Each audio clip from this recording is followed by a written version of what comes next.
नमस्कार, आप देख रहे हैं सुरागीलाल न्यूज चैनल का उत्तराखंड बुलेटिन और मैं हूं आपके साथ उनजिला फातिमा। आइए नजर डालते हैं आज की फटाफट खबरों पर। रामनगर में पूर्व विधायक रणजीत सिंह रावत और पूर्व ब्लॉक प्रमुख संजय नेगी के बीच छिड़ी जुबानी जंग। बरसात में जलभराव की स्थिति से निपटने को एसडीएम ने संबंधित अधिकारियों के साथ निरीक्षण किया। कॉर्बेट बुकिंग में बड़ा फर्जीवाड़ा, केंद्रीय मंत्रालय के नाम पर की गई फर्जी कोशिश, 7 लोगों पर गिर सकती है गाज। रामनगर में स्थित एक प्राइवेट अस्पताल में ऑपरेशन के बाद महिला के पेट से निकाला गया 16 किलो का ट्यूमर। विश्व हिंदू परिषद और बजरंग दल के कार्यकर्ताओं ने नगर निगम में महापौर विकास शर्मा से मुलाकात कर उठाई मांग। 6 माह का साइबर कमांडो प्रशिक्षण।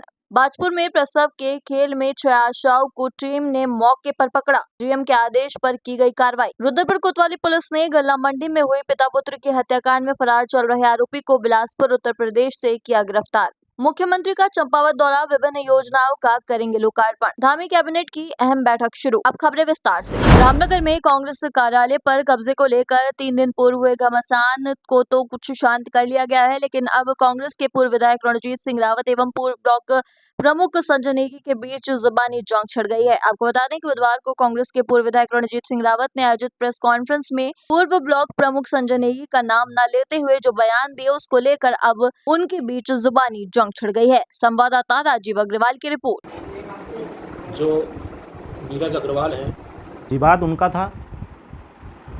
कांग्रेस का कार्यालय वो किसी की व्यक्तिगत संपत्ति को बताते थे और लगभग 10 सालों से उस पर कब्जा किए हुए हैं। और जब उस व्यक्ति ने अपनी गोदाम को, भवन को वापस मांगा तो उसको धमकाया गया, उससे पैसों की मांग की गई और पहले इनका समझौता हो भी गया था। लगभग इन्होंने जितनी उस प्रॉपर्टी की कीमत नहीं है उससे ज़्यादा इन्होंने उससे रुपया मांगा, तो इस कारण वो समझौता इनका रद्द हो गया। जब सर से पानी बहुत ऊपर हो गया तो उन्होंने अपने सहयोगी साथियों के साथ, लोकल के लोगों के साथ जाके उस प्रॉपर्टी पर कब्जा कर लिया था। ये प्रकरण सारा हो गया, हम इसमें कहीं भी नहीं थे। मैं तो शहर से बाहर भी था जिस दिन पहले दिन ये हो रहा था। मैं देर रात यहाँ पर पहुँचा तो कल पूर्व विधायक के द्वारा यहाँ पर एक प्रेस कॉन्फ्रेंस की गई और मेरी ये समझ में नहीं आया उनकी बौखलाहट मेरे ऊपर क्यों थी, वो मेरे से क्यों बौखलाए हुए थे। वो मेरे लिए उन्होंने कहा गया कि रामनगर के अंदर रंगदारी करते हैं, उगाही करते हैं, गुंडागर्दी करते हैं। ये पूरा प्रदेश जानता है, ये कल्चर उनका है, ये काम वो करते हुए आए हैं। इसके मैं 100 सबूत भी आपको दे सकता हूँ। तो इस तरह की बातें करके सारे मामलों को उलझाने की कोशिश, दूसरी तरफ डाइवर्ट करने की कोशिश, एक व्यक्तिगत प्रॉपर्टी पर कांग्रेस के प्रदेश अध्यक्ष को बुलाना, नेता प्रतिपक्ष को बुलाना और उनको भी गलत फीडबैक देना, उनसे भी ये कहना कि मेरा पैसों का लेन देन है। भाई पैसों का लेन देन है तो उसे करो ना, कहीं ना कुछ तो होगा तुम्हारे पास जो पैसों का तुम लोगों का लेन देन है तो उसे निपटाते। और मैं तो कह रहा हूँ कि ये प्रकरण इस तरीके से नहीं होना चाहिए था और ये बहुत प्यार से निपट भी जाता, बैठ के आपस में बैठ के निपट भी जाता। और मैं भी कांग्रेस में रहा हूँ, मैंने कांग्रेस का कल्चर और कांग्रेस की नीयत कभी ऐसी नहीं देखी कि वो किसी की ज़मीन पर कब्जा करने गए हों, किसी के भवन पर कब्जा करने गए हो। मैं तो आजीवन, मैं 2000 में मैंने अपना मकान बनाया रामनगर के अंदर, उससे पहले मैं किराए में रहा हूँ। हमने तो कभी किसी के किराए के मकानों में कब्जा नहीं किया, किसी की दुकानों पर कब्जा नहीं किया। आप तरह तरह के आरोप लगा रहे हैं, आपके बारे में कौन नहीं जानता, आपके बारे में सल्ट के सारे लोग जानते हैं। वो जो दाना पानी बनाया हुआ है फॉरेस्ट की ज़मीन पर, वहाँ आपने कब्जा किया हुआ है।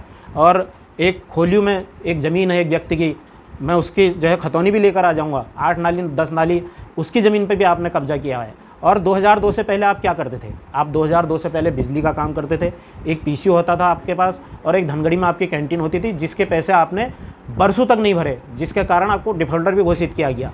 तो ये आरोप आप हमारे ऊपर लगा रहे हैं कि आप लोगों ने ऐसा किया, ये आप करते हुए आए हैं। 2002 के बाद आपके पास इतनी संपत्ति आई कहाँ से? फैक्ट्री कहाँ से आई नोएडा के अंदर? रामनगर के अंदर क्रेशर में आपके बेटे की पत्ती कहाँ से हुई? जो है दाना पानी कहाँ से बनाया? सल्ट पब्लिक स्कूल कहाँ से बन गया? व्याकुली पड़ाव इतना बड़ा वो साम्राज्य कहाँ से खड़ा हो गया? भाई कहीं ना कहीं ये राजनीति में भ्रष्टाचार से ही तो आप लोगों ने कमाया है। और आपने तो उस व्यक्ति को धोखा दिया है जिस व्यक्ति ने आपको 2002 से लगातार टिकट दिलवाया और राजनीति की ऊंचाइयों पर पहुँचाया। जब वो सीएम थे तो आपको सुपर सीएम का दर्जा यहाँ पर दिया जाता था और आपके ही उस कार्यकाल में आरआर टैक्स नाम के कई सारे टैक्स यहाँ पर लगाए जाते थे खनन में और शराब में। तो मेरा कहना यह है कि इस प्रकरण को मोड़ा ना जाए, ये प्रकरण समाप्त हो चुका है और इसे दूसरे लोगों के ऊपर थोप कर दूसरे लोगों के ऊपर थोप कर अपने को पाक साफ करने की कोशिश ना करें। हल्द्वानी उप जिलाधिकारी न्यायिक रेखा कोहली ने संबंधित अधिकारियों के साथ आज लालकुआं क्षेत्र का स्थलीय निरीक्षण किया, जिससे जलभराव से प्रभावित क्षेत्रों की वास्तविक स्थिति का मूल्यांकन कर संभावित उपायों पर संबंधित विभागों से समन्वय स्थापित किया जा सके। इस दौरान उप जिलाधिकारी न्यायिक रेखा कोहली ने संबंधित प्रशासनिक टीम के साथ विभिन्न कॉलोनियों का स्थलीय निरीक्षण करते हुए नालों और जलभराव की स्थिति से प्रभावित स्थानों का निरीक्षण किया। संवाददाता सचिन गुप्ता की रिपोर्ट। लालकुआं क्षेत्र के जो हमारे जितने भी यहाँ पे नाले हैं, चारी कंपनी रेलवे कॉलोनी के पीछे जो नाले हैं, और अलावा जो ये राजीव हैं, और जो भी नाले हैं उनकी फर्स्ट पहले हम लोग काम करने जा रहे हैं, उनके नालों की सफाई है। उसके बाद कुछ प्रपोजल बनाए गए हैं जो अब हमारे जो ऐसे बने हैं वो पास हो जाएंगे, और फिलहाल जो जोर है वो नालों की सफाई पर है। अगर सफाई हो जाती है तो जो पानी भरने की समस्या है हमारे पूरे लालगढ़ में, चाहे वो सेंचुरी के बैकयार्ड वाला हो, और जो ये बंद कॉलोनी है, जितने भी यहाँ पे बलिया कॉलोनी है, उन नालों की अगर यहाँ पे सफाई हो जाती है, और ये जो ड्रेनेज है उसमें जो कूड़ा भरा हुआ है नालों में, उनकी सफाई फर्स्ट ऑफ ऑल हमारा जो टारगेट है इनकी सफाई का है, तो पानी की समस्या में इसमें काफ़ी हद तक हमें इस बार यहाँ राहत मिलेगी। अतिक्रमण मेरे द्वारा अभी इसको देखा गया है और उनको नोटिस जारी करके अतिक्रमण को हटाया जाएगा। उत्तराखंड के रामनगर स्थित विश्वविख्यात जिम कॉर्बेट टाइगर रिजर्व में बुकिंग प्रक्रिया को लेकर एक बड़ा फर्जीवाड़ा सामने आया है। इस बार ठगों ने केंद्रीय मंत्रालय के नाम का सहारा लेकर कॉर्बेट की बुकिंग में सेंध लगाने की कोशिश की, लेकिन पार्क प्रशासन की सतर्कता के चलते मामला समय रहते पकड़ में आ गया। अब इस फर्जीवाड़े में शामिल 7 लोगों पर कड़ी कार्रवाई की तैयारी की जा रही है। संवाददाता राजीव अग्रवाल की रिपोर्ट। देखिए, केंद्रीय मंत्रालय के किसी एक ऑफिस का नाम से मेल प्राप्त हुई थी कॉर्बेट टाइगर रिजर्व में कि उनको टिकाला कक्षों का आरक्षण दे दिया जाए। इस संबंध में जब एक प्रथम दृष्टया देखा गया तो वह मेल संदिग्ध लगा। फिर जो मेल में जो नंबर प्रोवाइड कराए गए थे उनसे वार्ता की गई, तो उनके द्वारा अपनी आईडीज उनसे मांगी गई, लेकिन जब पुनः उनसे वार्ता की गई, इस संबंध में और विस्तृत जांच की गई तो उनके द्वारा फोन भी रिसीव नहीं किया जा रहा था। तो इस क्रम में जो संदिग्ध और ये ऐसे लोग थे उनको अभी पार्क के सभी जोन में ब्लैकलिस्ट कर प्रतिबंधित कर दिया गया है, और अभी प्रकरण की जांच जारी है। इसमें जो भी दोषी पाए जाएंगे उनके खिलाफ विधिक कार्रवाई की जाएगी। ये संभवतः दिल्ली निवासी लोग हैं। रामनगर स्थित प्राइवेट चिकित्सालय में लंबे समय से परेशान एक महिला का ऑपरेशन के बाद पेट से 16 किलो का ट्यूमर सफल ऑपरेशन के बाद निकाला गया। ऑपरेशन के बाद महिला पूरी तरह से स्वस्थ है। वहीं ये खबर क्षेत्रवासियों के लिए एक सनसनी का विषय बनी हुई है। संवाददाता राजीव अग्रवाल की रिपोर्ट। सही पता चला है, पिछले 2 महीने में करीबन मेरे पास 25 से 30 मरीज ट्यूमर के ऐसे आए हैं जो कि रामनगर क्षेत्र से नहीं हैं। कोई गदरपुर, रुद्रपुर, शाहजहाँपुर, जसपुर, जो उत्तर प्रदेश का इलाका मुरादाबाद का हमसे लगा हुआ, वहाँ के ये मरीज हैं। इन सब मरीजों को ट्यूमर, खासकर महिलाएं हैं जिन्हें अंडाशय व बच्चेदानी की गांठें और वो इतनी बढ़ गई हैं कि वो उसमें आते भी चिपक गई हैं। वो मरीज सब जगह घूम के प्राइवेट में इधर उधर कई लाखों के खर्चे उन्हें बता दिए गए, तो वो किसी से सुनते सुनाते आए कि आप हमें कर दो, जैसे भी करो, आयुष्मान में करो चाहे कम पैसों में करो। कुछ लोगों को कम पैसों में, किसी पे आयुष्मान है तो आयुष्मान में। लेकिन मैं खुद भी चकित था, इसीलिए मैंने इस बात को डाला कि इतने ट्यूमर मरीज अचानक कैसे बढ़ गए। और एक जो मरीज आज ऑपरेट हुआ है उसको तो देखने के बाद हम खुद हैरान हैं। आज 6 घंटे का उसका ऑपरेशन हुआ है, जिसमें 16 किलो की रसौली जो कि अंडाशय में और साथ में बच्चेदानी में थी, उस महिला का खाना पीना भी बंद हो गया था। रसौली इतनी बढ़ गई कि उसने आंतों को ही बंद कर दिया। महिला अब ठीक है।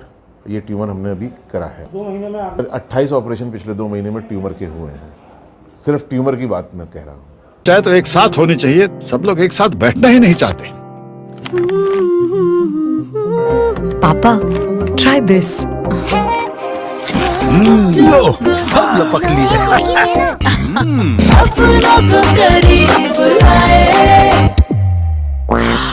ये क्या हाल कर दिया है रूम का? बस कल से चाय? कल से चाय मेरे रूम में। देवर पान नमकीन। विश्व हिंदू परिषद और बजरंग दल के कार्यकर्ताओं ने नगर निगम में महापौर विकास शर्मा से मुलाकात कर शहर में नाम और धर्म छुपाकर कारोबार कर रहे लोगों पर कार्रवाई की मांग की। उन्होंने कहा कि पहचान छुपाकर काम कर रहे बाहरी लोगों की वजह से कभी भी शहर का माहौल बिगड़ सकता है। महापौर ने जल्द ही ऐसे लोगों के खिलाफ अभियान चलाने का आश्वासन भी दिया। संवाददाता दुर्गेश तिवारी की रिपोर्ट।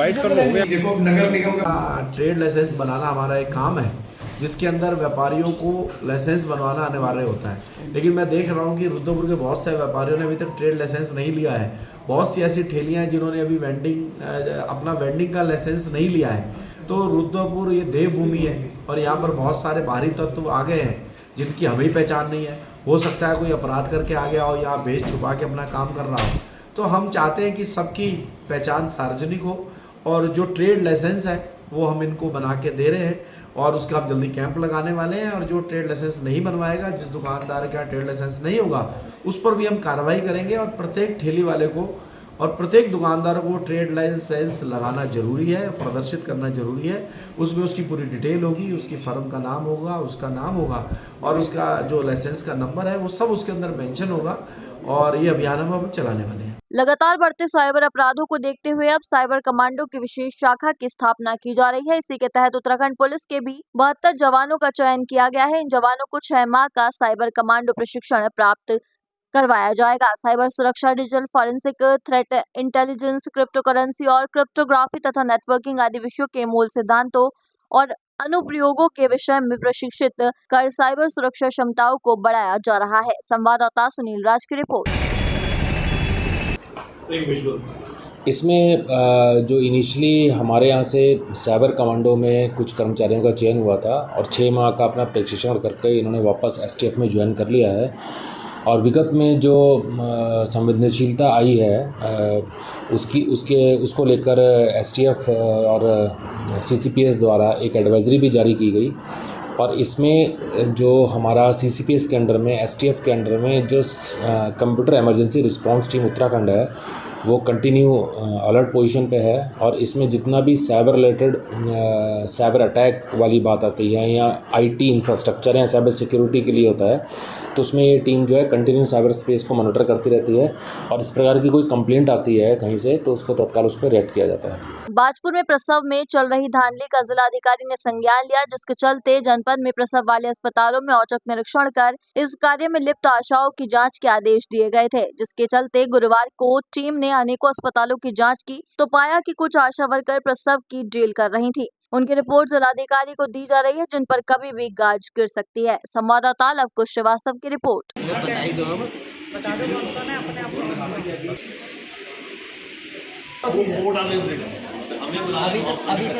ऐसा था कि हम लोग चाहते हैं कि हमारी डिस्ट्रिक्ट में इंस्टीट्यूशनल डिलीवरी की संख्या बढ़े, सारी महिलाओं की इंस्टीट्यूशनल डिलीवरी हो और सारे गवर्नमेंट सेटअप में मैक्सिमम हो। इसको लेकर हमें एक सूचना प्राप्त हुई थी कि बाजपुर क्षेत्र में कुछ प्राइवेट हॉस्पिटल्स आशाओं को प्रेरित करके लालच दे के केसेस को अपने यहाँ रेफर करा रहे हैं। उसी के क्रम में ये छापेमारी की गई थी, जिसमें सारा हॉस्पिटल और अदर हॉस्पिटल्स में भी 1-2 में की गई है। तो जो भी उसमें कमियां पाई गई हैं और जिस प्रकार उसमें जो लोग वहां मिले हैं उनके खिलाफ नियमानुसार कार्रवाई की है। रुद्रपुर कोतवाली पुलिस ने गल्ला मंडी में हुई पिता पुत्र की हत्याकांड में फरार चल रहे आरोपी को बिलासपुर उत्तर प्रदेश से गिरफ्तार किया है। पुलिस ने आरोपी के कब्जे से 315 बोर का तमंचा और कारतूस भी बरामद किया है। रुद्रपुर के सीओ प्रशांत कुमार ने बताया, गल्ला मंडी में हुई जमीनी विवाद में पिता पुत्र की हत्या के मामले में फरार आरोपी सनी मांगड़ को पुलिस ने मुखबिर की सूचना पर बिलासपुर उत्तर प्रदेश से गिरफ्तार कर लिया है। संवाददाता दुर्गेश तिवारी की रिपोर्ट। ये कोतवाली क्षेत्र में 28 तारीख को दोहरा हत्याकांड में एक अभियुक्त जो है वांछित चल रहा था, ये फरार चल रहा था, सनी मांगड़। कल शाम इसको बिलासपुर से गिरफ्तार कर लिया गया है। इसके पास से एक तमंचा भी बरामद हुआ है और इसको न्यायिक हिरासत में भेजा जा। प्रदेश के मुख्यमंत्री पुष्कर सिंह धामी का आज अपनी विधानसभा चंपावत के टनकपुर में 1 दिवसीय भ्रमण कार्यक्रम है। इस संबंध में जानकारी देते हुए जिलाधिकारी नवनीत पांडे ने बताया कि अपने भ्रमण कार्यक्रम के अनुसार मुख्यमंत्री आज 16 मई को 4 बजे मुख्यमंत्री कैंप कार्यालय टनकपुर पहुंचेंगे, जहां वह विकास कार्यों का शिलान्यास एवं प्रबुद्ध जनों और वरिष्ठ जनों तथा जन सामान्यों से भेंट वार्ता करेंगे। संवाददाता लक्ष्मण बिष्ट की रिपोर्ट।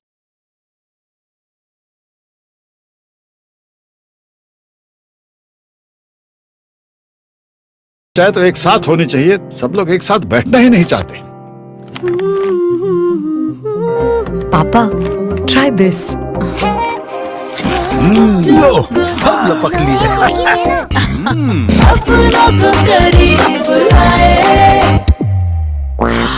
ये क्या हाल कर दिया है रूम का? बस कल से चाय।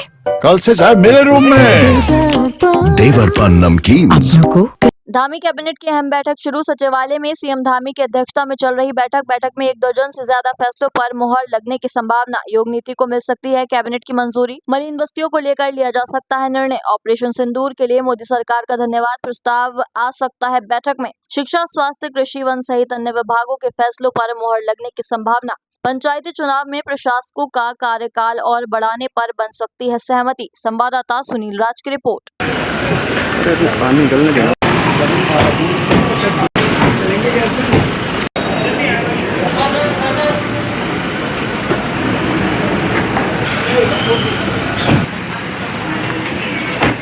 आप सभी लोगों का मैं बहुत बहुत अभिनंदन करता हूं। आज की माननीय मंत्रिमंडल की बैठक में हम लोग आज ब्रीफिंग के लिए यहाँ पे आए हुए हैं, तो एक एक करके मैं आपको इसके बारे में अवगत कराऊंगा। तो लगभग 20 मत थे आज, 20 मत थे। तो इसमें सबसे पहला मत था, ये ऊर्जा विभाग का मत था। ऊर्जा विभाग के द्वारा जो मैकेंजी कंपनी है उसके माध्यम से यूपीसीएल में कैसे सुधार किया जा सकता है उसके बारे में एक रिपोर्ट प्रस्तुत की गई थी। रिपोर्ट के आधार पे एक पॉलिसी डॉक्यूमेंट ऊर्जा विभाग के द्वारा बनाया गया था। उसी का आज माननीय मंत्रिमंडल के सम्मुख प्रस्तुतिकरण किया गया, जिसमें खास तौर पे जो यूपीसीएल के जो टीएनडी लॉसेस यानी कि ट्रांसमिशन।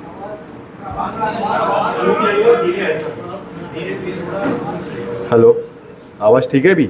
आज के लिए बस इतना ही। ऐसी सभी खबरों के लिए जुड़े रहिए सुरागीलाल न्यूज़ चैनल के साथ। धन्यवाद।